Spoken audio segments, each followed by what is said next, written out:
کچھ اس طرح سے ہے کہ فتح مکہ کے بعد جب 9 ہجری میں یہ صورت نازل ہوئی تو وہ کب نازل ہوئی؟ وہ ایسا ہوا کہ نجران قبیلہ جو عیسائیوں کا بڑا قبیلہ تھا نجران،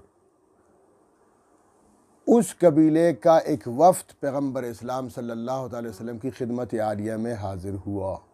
60 افراد پر مشتمل تھا یہ وفد۔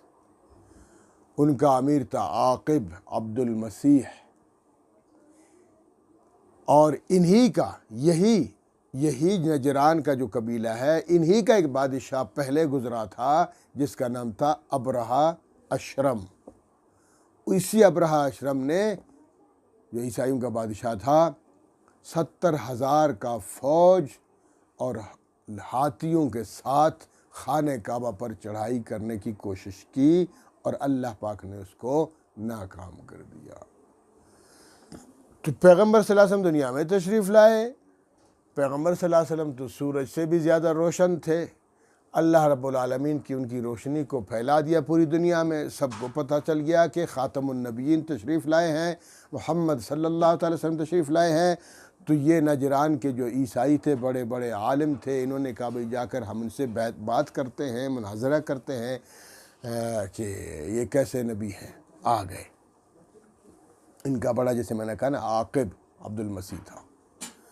جب یہ آ گئے مدینہ شریف میں، عصر کی نماز کا ٹائم تھا، تو آپ صلی اللہ علیہ وسلم نے ان کی اجازت دے دی مسجد میں آنے کی۔ آپ صلی اللہ علیہ وسلم نے عصر کی نماز پڑھائی۔ انہوں نے کہا ہم بھی نماز پڑھیں گے، ہم تو اپنی پڑھیں گے۔ آپ صلی اللہ علیہ وسلم نے فرمایا پڑھو۔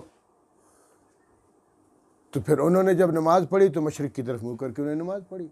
آپ صلی اللہ علیہ وسلم نے فرمایا ٹھیک، کرنے دو ان کی اپنی عبادت۔ انہوں نے عبادت کر لی۔ اور جب یہ آئے تھے تو جناب ایسے منقش نقشدار کپڑوں میں ملبوس، چادروں میں اور چغوں میں، کہ جناب ایک فیشن تھا اس زمانے کا کہ لوگ سمجھتے کہ بھائی ہم سے لوگ متاثر ہو جائیں۔ لوگ بھی دیکھتے تھے واہ بھائی کیا کپڑے ہیں ان کے، کیا چادریں ہیں ان کی، کیا چغے پہنے ہوئے ہیں منقش، ٹھیک ہے۔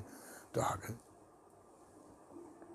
آتے ہی آپ صلی اللہ علیہ وسلم نے ان کو بٹھایا، اور آپ صلی اللہ علیہ وسلم نے ان کو دعوت دی اسلام کی کہ دیکھو سیدنا عیسیٰ علیہ السلام کو میں مانتا ہوں، اللہ کے رسول تھے، ان پر انجیل مقدس نازل ہوئی تھی، لیکن تم لوگوں نے انجیل کو بھی تحریف کر ڈالا اور عیسیٰ علیہ السلام کی تعلیمات کو بھلا دیے تم لوگوں نے، لہٰذا اب اللہ رب العالمین نے مجھے پیغمبر بنا کر بھیجا ہے، تو مجھ پر ایمان لے آؤ، کلمہ پڑھو، اشہد ان لا الہ الا اللہ و اشہد ان محمد عبدہ و رسولہ پڑھو۔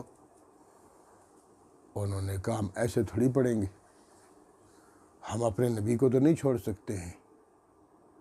تو آپ صلی اللہ علیہ وسلم نے فرمایا، ڈانٹ دیا، تہدید فرمائی، فرمایا تم لوگوں کو تو شرم ہی نہیں آتی، اللہ کے ایک بندے کو، اللہ کے ایک رسول کو، ایک عظیم ہستی کو اللہ کہتے ہو؟